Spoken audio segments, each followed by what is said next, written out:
आप सभी को नमस्कार। स्वागत है अनुकरणीय सनातन पर। आज मैं आपको पूर्णमासी व्रत कथा सुनाने जा रही हूँ। आइए श्रवण करते हैं पावन कथा। ओम श्री गणेशाय नमः। सभी बोले भोले शंकर भगवान की जय। द्वापर युग में एक समय की बात है कि यशोदा जी ने श्री कृष्ण जी से कहा, हे कृष्ण, तुम सारे संसार के उत्पन्न करता, पोषक तथा उनके संहार करता हो। आज कोई ऐसा व्रत मुझसे कहो जिसके करने से मृत्युलोक में स्त्रियों को विधवा होने का भय न रहे तथा वह व्रत सभी मनुष्यों की मनोवांछाओं को पूर्ण करने वाला हो। श्री कृष्ण जी कहने लगे, हे माता, तुमने अति सुंदर प्रश्न किया है। मैं तुमसे ऐसे ही व्रत को विस्तार पूर्वक कहता हूँ। सौभाग्य की प्राप्ति के लिए स्त्रियों को द्वात्रिशत अर्थात 32 पूर्णमासी का व्रत करना चाहिए। इस व्रत के करने से स्त्रियों को सौभाग्य संपत्ति मिलती है। यह व्रत अचल सौभाग्य देने वाला एवं भगवान श्री शंकर जी के प्रति मनुष्य मात्र की भक्ति को बढ़ाने वाला है। यशोदा जी कहने लगी, हे कृष्ण, सर्वप्रथम इस व्रत को मृत्युलोक में किसने किया था? इसके विषय में सविस्तार मुझसे कहो।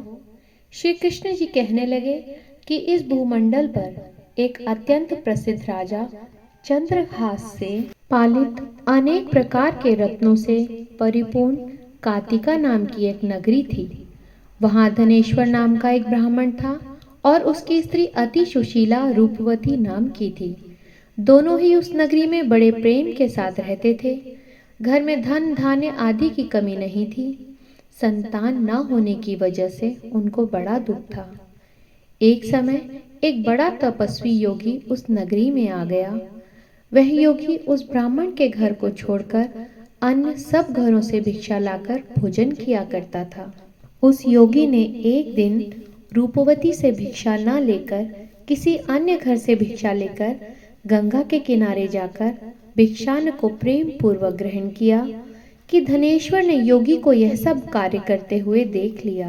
अपनी भिक्षा के अनादर से दुखी होकर धनेश्वर योगी से बोला, महात्मन, आप सब घरों से भिक्षा लेते हैं परंतु मेरे घर से भिक्षा नहीं लेते, इसका क्या कारण है? योगी जी कहने लगे कि निपुते के घर की भिक्षा पतितों के अन्न तुल्य होती है।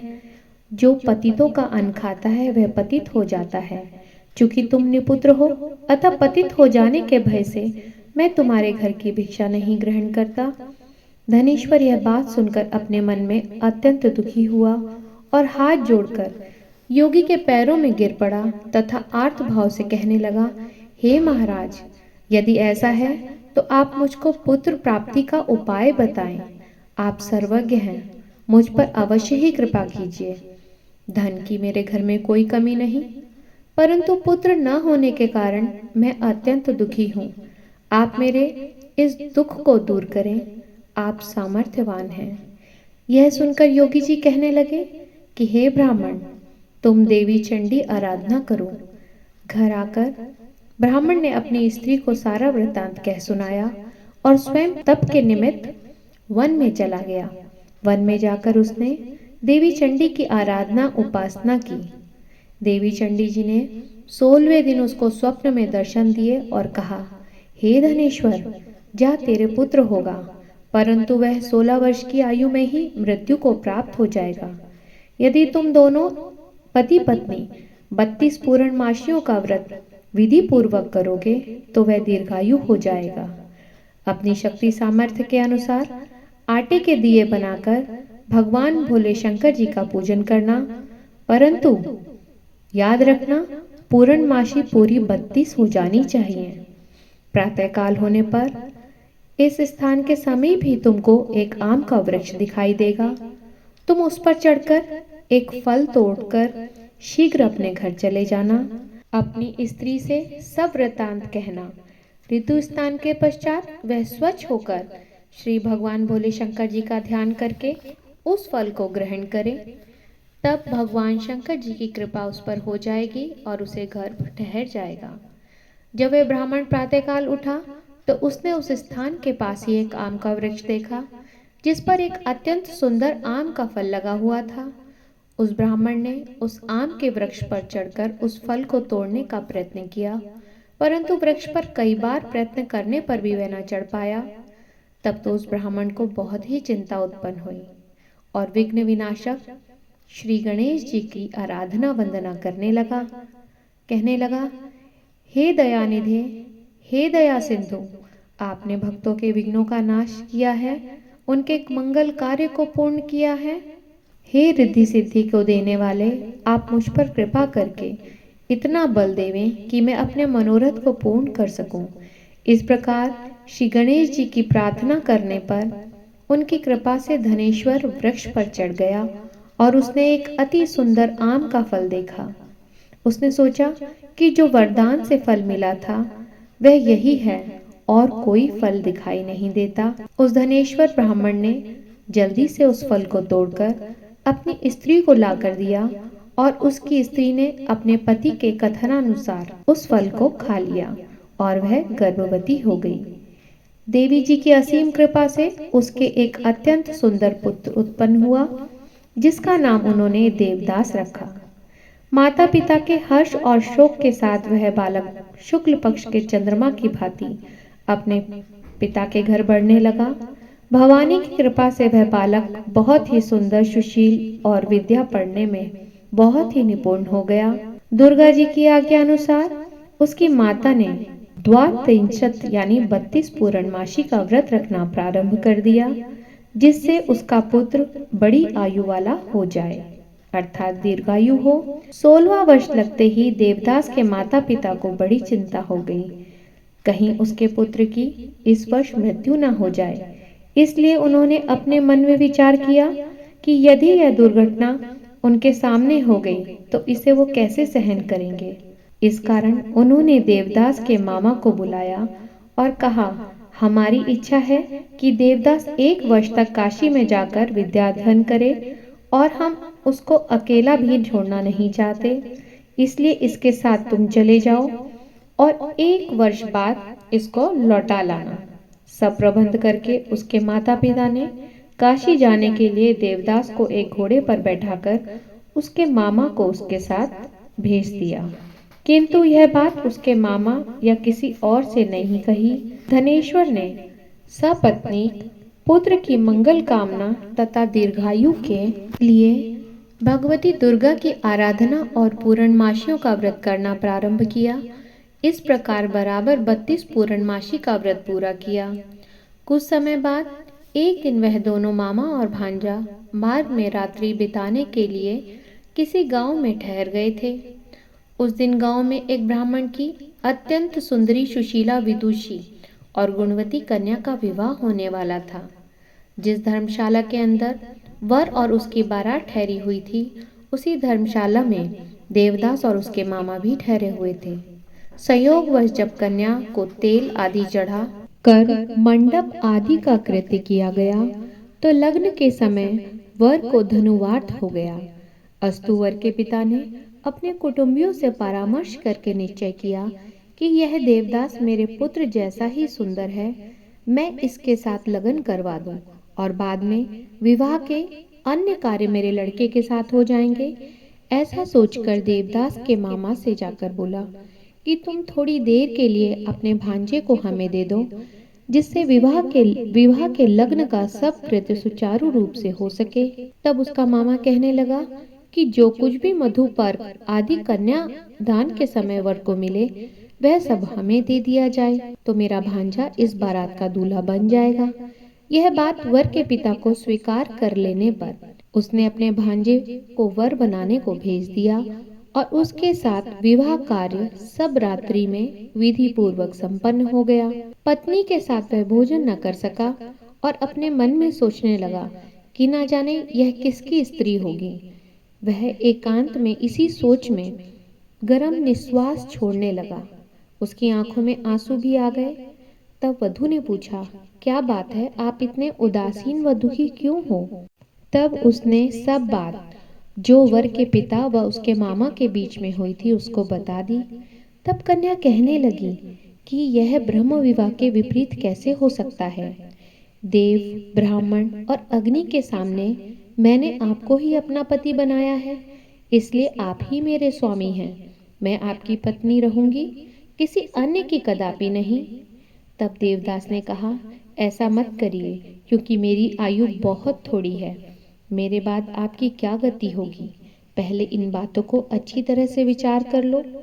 परंतु वह दृढ़ विचार वाली बोली कि आपकी जो गति होगी वही मेरी गति होगी। हे स्वामी, आप उठिए और भोजन करिए, आप निश्चय ही भूखे होंगे। इसके बाद देवदास और उसकी पत्नी ने भोजन किया तथा शेष रात्रि भर वे सोते रहे। प्रातःकाल 4 बजे देवदास ने अपनी पत्नी को 3 नगों से जड़ित एक अंगूठी दी, एक रुमाल दिया और बोला, हे प्रिय, इसे लो और संकेत समझकर स्थिर चित हो जाओ। मेरा मरण और जीवन जानने के लिए एक पुष्प वाटिका बना लो, उसमें सुगंधी वाली एक नव मल्लिका लगा लो, उसको प्रतिदिन जल से सींचा करो और आनंद के साथ खेलो कूदो तथा उत्सव मनाओ।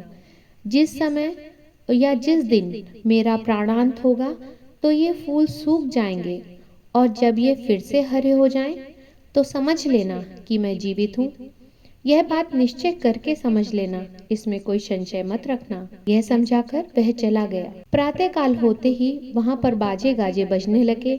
जिस समय विवाह के कार्य संपन्न करने के लिए वर तथा बाराती मंडप में आए, तो कन्या ने वर को भली प्रकार से देखकर अपने पिता से कहा कि यह मेरा पति नहीं है, जिसके साथ रात्रि को मेरा पाणी ग्रहण संस्कार हुआ था, इसके साथ मेरा विवाह नहीं हुआ है। यदि यही है तो बताए कि मैंने इसे क्या दिया था। मधुपर्क और कन्यादान के समय जो मैंने भूषण आदि दिए थे उन्हें दिखावे, तथा रात में मैंने इसको क्या गुप्त बात कही थी वह सब बतावे। पिता के कथन अनुसार वर को बुलाया गया। कन्या की यह सब बातें सुनकर वह कहने लगा कि मैं कुछ नहीं जानता। इसके पश्चात लज्जित होकर वह अपना समूह लेकर चला गया और सारी बारात भी अपमानित होकर वहां से लौट गई। भगवान श्री कृष्ण बोले, हे माता, इस प्रकार देवदास काशी विद्याधन के लिए चला गया। जब कुछ समय पश्चात काल से प्रेरित होकर एक सर्प रात्रि के समय उसको डसने के लिए वहां आया, उस विषधर के प्रभाव से उसके शयन का स्थान चारों ओर से विष की ज्वाला से विषैला हो गया। परंतु पूर्णमासी व्रत के प्रभाव से सर्प उसको काटने न पाया, क्योंकि उसकी माँ ने पहले ही 32 पूर्णमासी का व्रत रखा था। इसके बाद मध्याह्न के समय स्वयं काल वहां पर आया और उसके शरीर से उसके प्राणों को निकालने का प्रयत्न करने लगा, जिससे वह मूर्छित होकर पृथ्वी पर गिर पड़ा। भगवान की कृपा से उसी समय श्री पार्वती देवी के साथ भगवान भोले शंकर जी वहां आ गए। उसकी मूर्छित दशा देखकर देवी पार्वती जी ने भगवान भोलेनाथ से प्रार्थना की कि महाराज, इस बालक की माता ने 32 पूर्णमासी का व्रत किया था, जिसके प्रभाव से हे भगवान आप इसको प्राणदान दें। देवी के कहने पर भक्त वत्सल भगवान श्री शिव जी ने उसको प्राण दान दिया। इस व्रत के प्रभाव से ही काल को उसे छोड़ देना पड़ा। वह स्वस्थ होकर बैठ गया। उधर उसकी स्त्री उसके काल की प्रतीक्षा किया करती थी। जब उस पुष्प वाटिका में पत्र पुष्प कुछ भी नहीं रहे तो अत्यंत आश्चर्य हुआ और वह फिर से हरी भरी हो गई। तो वह जान गई कि मेरे पति जीवित हैं। यह देखकर वह बहुत प्रसन्न मन से अपने पिता से कहने लगी, पिताजी, मेरे पति जीवित हैं, आप उनको ढूंढिए। 16वां वर्ष व्यतीत हो गया तथा देवदास भी अपने मामा के साथ काशी चल दिया। इधर उसके ससुर उसको ढूंढने के लिए अपने घर से जाने वाले ही थे कि दोनों मामा भांजा वहां आ गए। उनको आया देखकर उनका ससुर बड़ी प्रसन्नता के साथ उन्हें अपने घर ले आया।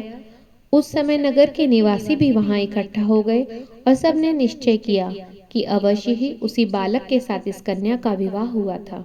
उस बालक को जब कन्या ने देखा तो पहचान लिया और कहा, यही तो वही है जिनके साथ मेरा विवाह हुआ था। तदुपरांत सभी कहने लगे कि अच्छा हुआ जो यहाँ आ गया। सब नगरवासियों ने खुशी मनाई। कुछ दिन पश्चात देवदास अपनी पत्नी तथा मामा के साथ अपने ससुर के घर से बहुत सा दान दहेज में लेकर अपने घर के लिए चल दिया। गांव के आने पर तो कई लोगों ने उसको देखकर उसके माता पिता को पहले ही जाकर खबर दे दी कि तुम्हारे पुत्र देवदास अपनी पत्नी और मामा सहित आ रहे हैं। ऐसा समाचार सुनकर पहले तो उन्हें विश्वास नहीं हुआ, किंतु जब और लोगों ने भी आकर उनकी बात का समर्थन किया तो उनको बड़ा आश्चर्य हुआ। लेकिन थोड़ी देर में देवदास ने आकर अपने माता पिता के चरणों में अपना सिर रखकर प्रणाम किया और उसकी पत्नी ने भी अपने सास ससुर के पैरों का स्पर्श किया। तो माता पिता ने अपने पुत्र तथा पुत्र वधू को अपने हृदय से लगा लिया। दोनों की आंखों से प्रेमाश्रु बह चले। अपने पुत्र और पुत्र वधू के आने की खुशी में धनेश्वर ने भव्य भारी उत्सव का आयोजन किया और ब्राह्मणों को बहुत सा दान दक्षिणाएं देकर प्रसन्न किया। भगवान श्री कृष्ण जी कहने लगे कि इस प्रकार धनेश्वर 32 पूर्णमासियों के व्रत के प्रभाव से पुत्रवान हो गया था। जो भी स्त्रियां इस व्रत को करती हैं वे जन्म जन्मांतर में वैधव्य का दुख नहीं भोगती और सदैव सौभाग्यवती रहती हैं। यह मेरा वचन है। यह व्रत पुत्र पौत्रों को देने वाला तथा संपूर्ण मनोकामनाओं को पूर्ण करने वाला है। 32 पूर्णमासियों के व्रत करने से व्रती की समस्त इच्छाएं भगवान भोलेनाथ की कृपा से पूर्ण हो जाती हैं। इति श्री पूर्णमासी व्रत कथा संपूर्ण। सभी बोले भगवान भोलेनाथ की जय। भगवान भोलेनाथ जी से विनम्र प्रार्थना है, जो भी व्यक्ति जो भी भक्त इस कथा को सुन रहा है उसकी सभी मनोकामनाएं पूर्ण करें। ओम नमः शिवाय।